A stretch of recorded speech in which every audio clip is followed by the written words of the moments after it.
Halo semuanya, kali ini dengan Margaret Pramono. Saya hanya ingin menyampaikan sedikit trik ya, ulasan yang mungkin sangat bermanfaat sekali untuk kalian ya.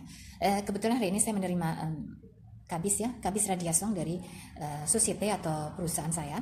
Karena perusahaan saya itu adalah perusahaan unik ya, tunggal milik saya dengan badan usaha mungkin paling paling mahal di Prancis. Saya memang ambil itu karena pertama, saya ingin melindungi diri saya juga ya. Karena kalau di sini misalnya cas itu banyak sekali. Kalau kalian tidak bisa bayar cas itu urusannya repot sekali, bahkan bisa disidangkan di pengadilan, ya kan? Dan Anda akan mendapatkan sanksi-sanksi yang banyak dan berat sekian tahun, bertahun-tahun bahkan, ya kan? Dan itu banyak sekali kejadian di sekeliling saya, ya kan? Saya kenal banget mereka itu, bahkan mantan suami saya pun juga demikian. Oke, dan semenjak COVID, terus terang saya mendapat imbas berat di perusahaan saya. Neraca penjualan saya turun dan saya berpikir keras, kalaupun saya misalnya bertahan dengan badan usaha EURL, maka saya akan terlibat utang, dan utang ini nggak sembarangan karena saya nanti harus berhadapan dengan pengadilan, ya kan, dengan avokat-avokat, pengacara-pengacara. Kemudian saya juga berurusan dengan pajak, berurusan dengan ursaf itu cas ya, yang wajib dibayarkan ya, dan itu besar. Kemudian lagi terhadap furniture ya kan, saya tidak mau. Maka dari itu saya berpikir panjang supaya saya mengganti status badan usaha saya dengan status perusahaan mikro, ya kan. Ini mikro ini bisa dikategorikan menengah ya, menengah ke bawah lah. Saya pilih security yang saya sesuaikan dengan neraca penghasilan dari entreprise saya. Dan saya memilih itu, lagi pula saya kan juga, terus saya tidak bisa mengambil auto entrepreneur karena saya ini kan restoran, saya punya fond de commerce ya kan, dimana fond de commerce ini kan ada nilainya, ada valernya yang puluhan ribu ya kan, jadi saya tidak, puluhan ribu euro maksudnya ya, jadi saya tidak bisa memakai status auto entrepreneur gitu kawan-kawan. Dan hari ini saya senang sekali karena saya setelah menunggu 4 bulan lamanya untuk radiation societe saya URL IK dari bulan Maret, ya Maret, April, Mei, Juni ya, maaf, dari bulan Februari ya, dari bulan Februari sampai sekarang baru selesai, dan hari ini saya mendapatkan kabis radiation seperti ini. Saya lega dan sekarang saya ingin membuka badan usaha baru dengan nama Micro Entreprise ya, perusahaan individual milik saya, dan saya akan tunjukkan bagaimana langkah-langkah, karena saya tidak butuh lagi lewat akunting ya untuk membuat badan usaha saya sendiri, karena saya bisa pelajari sendiri lewat saya baca instruksinya di INPI ya namanya ya, di sini ya portalnya namanya INPI untuk membuat entreprise baru. Ini sistemnya baru, mungkin udah berapa tahun ini ya, 2-3 tahun kali ya, atau baru setahun, saya juga kurang tahu.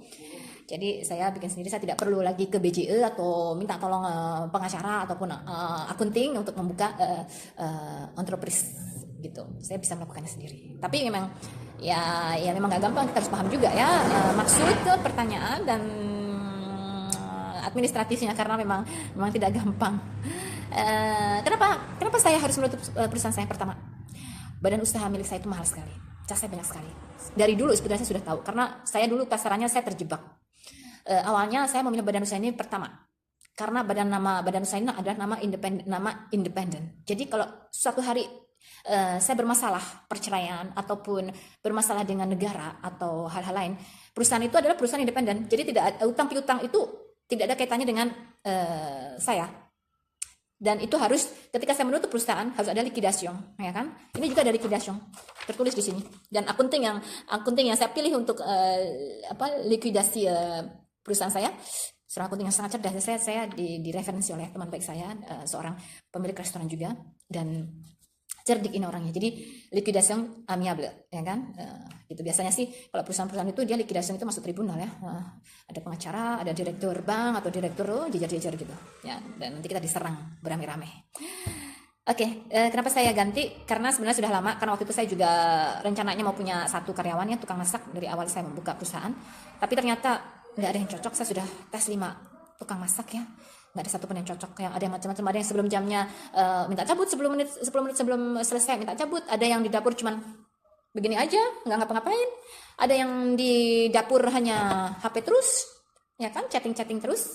Kemudian ada lagi yang mencuri selama percobaan kan 3 hari, Dia mencuri widow leaf saya ya, 1 botol dimasukkan ke dalam tasnya.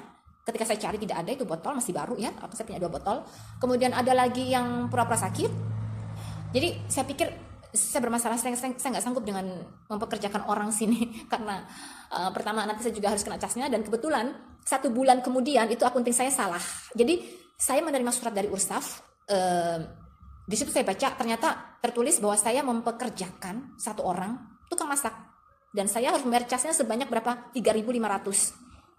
Padahal saya waktu itu mau pecah, saya baru buka 1 bulan, saya terima surat 1 atau 2 bulan ya, kayaknya sekitar 2 bulan.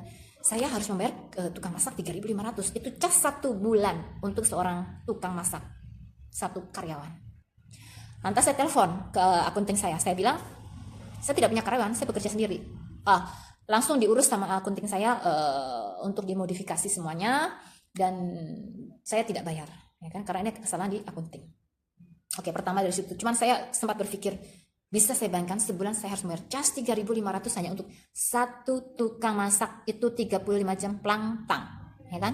Full time. Itu belum termasuk bayar sewa lokal, bayar listrik, bayar cas ya untuk tetek bengek, bayar akunting, bayar greffier, bayar TVA, bayar lameri juga ya. Saya semua bayarnya di sini seperti pano di luar restoran itu. Sebulan saya dulu itu 15 euro. Sekarang saya nggak tahu karena saya sudah tidak taruh lagi di luar. Belum lagi ansen, itu saya punya 4 ansennya di luar. Itu per tahun casnya ratusan. Dan ya, dulu saya masih sanggup bayar sebelum Covid, tapi sekarang semenjak Covid semua saya kena imbas, oke? Dan saya senang sekali karena saya sekarang mendirikan mikro entreprise, jadi cas saya berkurang. Banyak hal yang bisa saya kurangin, seperti misalnya saya tidak lagi membayar akunting. Kemudian, tapi terserah, saya mau bayar akunting juga boleh karena saya juga kan, tapi tidak semahal dulu ya waktu saya masih punya entreprise URL ya. Itu saya setahun itu saya sekitar 2.000 untuk bayar akunting. Dan itu belum untuk bikin neraca tahunan, itu saya bayar avokat juga ya, karena itu harus namanya depot de compte yang harus saya bayarkan, yang harus saya serahkan depan ke greffier. Itu dulu casnya 500 ya kan, untuk depot de compte ya kan.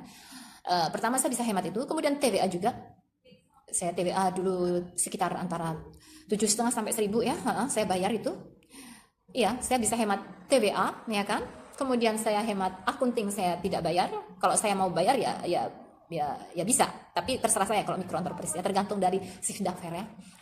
Kemudian saya juga tidak butuh depot de compte tiap tahun, saya harus segini laporkan ke mana, ke greffier setiap tahun, dan itu juga harus memakai avokat ya kalau kontabel expert tidak bisa membuat, karena akunting lama saya tidak bisa membuat depot de compte, jadi saya harus lewat pengacara. Kemudian yang keempat, saya juga bebas dari apa itu namanya, ampo societe. Karena dengan limit saya statusnya sebagai URL, punya societe URL, itu kan harusnya punya limit tertentu ya. Kalau nggak salah itu harus daftarnya nggak salah 70.000 ya untuk URL.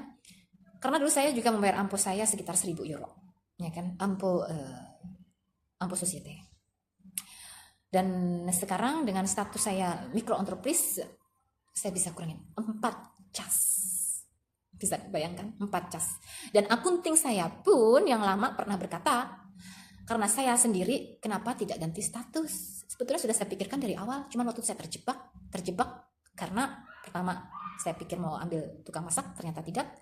Yang kedua, saya pengajuan kredit. Waktu itu saya punya kredit untuk beli ini restoran, bukan gratis ya, saya kerja keras dan saya bikin proposal segini tebalnya lewat akunting, saya bayar akunting waktu itu, dan saya mengajukan 3 bank, saya ditolak 3 bank dengan presentasi yang saya. Dan yang bank yang terakhir dia menerima saya, tapi saya dipinjamkan setengahnya saja. Saya bilang, ya tidak apa-apa, saya ambil. Sisanya je me débrouille toute seule. Aku bilang gitu. Terus ya untungnya berhasil, sekarang kredit sudah lunas, tahun lalu saya lunas ya. Covid juga saya masih bisa lunas, saya senang banget. Saya ambil kredit 7 tahun ya untuk kredit ini restoran. Kemudian ya saya bisa lunas, bukan lunas ya. Saya bisa hemat 4 cas minimum, dan hemat 4 cas minimum itu ya seperti yang saya bilang tadi. Ampo societe saya 1.000 euro ya kan. Kemudian eh, TWA antara 750 sampai 1000, saya juga bisa dibebaskan. Bisa Anda bayangkan sudah 2000 kan sekitar itu. Kemudian yang ketiga itu grave year minimum 500 itu dulu ya sebelum Covid, karena saya bandel orangnya. Semenjak Covid saya tidak mau lagi di bodoh count karena saya nggak ada uang. Saya bilang saya pura-pura bodoh ya kan. Jadi ini saya ganti akunting ketika dalam waktu 1 tahun itu saya tidak punya akunting. Bisa Anda bayangkan. Jadi kalau setiap ditanya, memang saya rada-rada mafia. Memang harus begitu. Kalau nggak saya kena bayar lagi. Jadi saya bilang, setiap saya berurusan dengan administratif selama 1 tahun itu, saya selalu bilang, restoran saya ini tidak aktif. Ataupun saya bilang, restoran saya menurun angka penjualannya. Jadi saya setengah tidur lah ya perusahaan saya. Atau enggak saya kadang juga jujur juga, saya bilang saya mau tutup. Jadi ini dalam proses. Ya memang benar sih, memang dalam proses. Waktu itu proses di Sus itu lama banget, 4 bulan menunggu ya kan saya untuk nutup. Jadi waktu itu ya saya Ampo juga datang, saya terima Ampo waktu itu 1000 ya, bulan apa itu kemarin itu, bulan Januari nggak salah. Saya telepon itu Ampo, saya bilang perusahaan saya pertama Angdormir, saya bilang sedang dalam proses penutupan tidak aktif, saya bilang begitu. Jadi saya dan mereka meminta saya untuk melengkapi secara administratif ya, apa saja yang harus saya buat di INPI bahwa perusahaan saya itu memang tidak aktif. Oke. Dan saya minta dibebaskan dari pajak 1000 euro itu. Tapi saya dengan syarat harus menulis ya ya secara administratif lah di portal INPI itu bahwa perusahaan saya memang tidur dan sedang proses tutup. Oke. Cuman waktu itu saya tidak menyelesaikan tugas itu karena saya juga sibuk ya, kerjaan saya juga bukan restoran, saya juga banyak hal yang saya kerjakan ya selain restoran. Kemudian ya itu tadi ya, saya bisa hemat pajak 1000 euro, grave year itu sekitar 500 dulu ya, atau sekarang udah naik pasti. Kemudian TVA juga antara 7,5 dan sampai 1000 euro, bayangkan sudah 2500 ya kan, saya bisa hemat. Terus akunting, Anda bisa bayangkan akunting itu saya baru 2000 setahun. Kalian bisa bayangkan berapa dulu pengeluaran saya? Saya tadi udah hitung berapa? 2500 ya kan? 2500, akunting saya 2000. Kalian bisa bayangkan udah hemat berapa saya? 4500. Bayangkan 4500 besar. Saya dulu sanggup membayar jebret. Ya dulu sih masih sebelum krisis ya, sebelum Covid ya, saya sanggup. Tapi semenjak krisis dan apalagi sekarang inflasi naik, berat untuk saya. Dan setelah saya pikirkan matang-matang, oke, saya sudah ada lagi kredit dengan bank, restoran saya sudah lunas. Jadi saya minta penutupan radiasi society saya cari akunting yang baru karena selama setahun itu akunting saya pecat karena mereka itu tidak mau, mereka bilang mereka bukan expert yang bisa menutup society. Jadi saya harus cari avokat untuk bisa nutup society saya.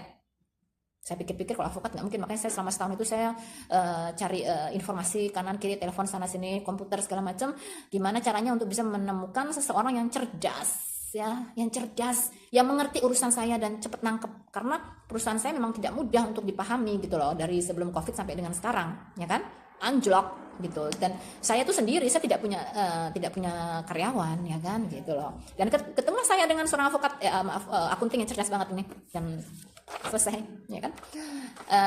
Ya jadi kenapa saya harus ganti status, karena memang sudah lama saya sudah pikirkan matang-matang. Cuman karena waktu itu saya masih belum bisa bebas karena masih ada utang kredit restoran dengan bank ya kan, baru selesai tahun lalu. Begitu selesai utang saya jepret, saya inisiatif ganti status. Oke, kalian bisa bayangkan 4.500 setahun saya ganti status, itu saya bisa hemat 4.500. Kalian bisa bayangkan 4.500 besar loh. Selama 9 tahun, 8 tahun ya. 8 tahun itu, 8 apa 7 ya, saya kok lupa. Kredit saya 7 tahun. Ya antara 7 atau 8 tahun. Saya membuang, maksudnya menyia-nyiakan uang 4.500 yang tidak perlu. 4.500 besar.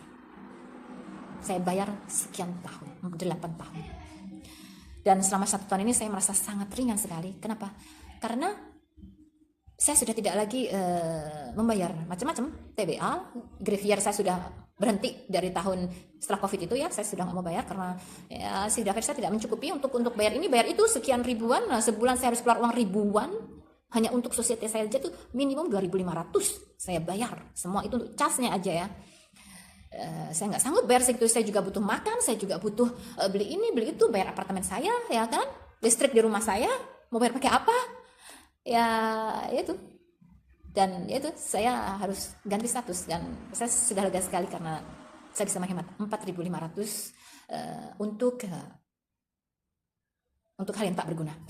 Daripada 4.500 saya habiskan untuk membayar grafir, untuk bayar akunting, untuk bayar yang tidak jelas, maksudnya jelas, tapi kan saya kan sendiri, saya tidak butuh itu semua. Itu dibutuhkan kalau memang perusahaan besar yang punya banyak karyawan. Saya kan sendiri, jadi saya tidak perlu. Jadi otomatis 4.500 itu bisa saya gunakan untuk menabung, bisa saya gunakan untuk liburan, voyage, atau beli apa, ya kan?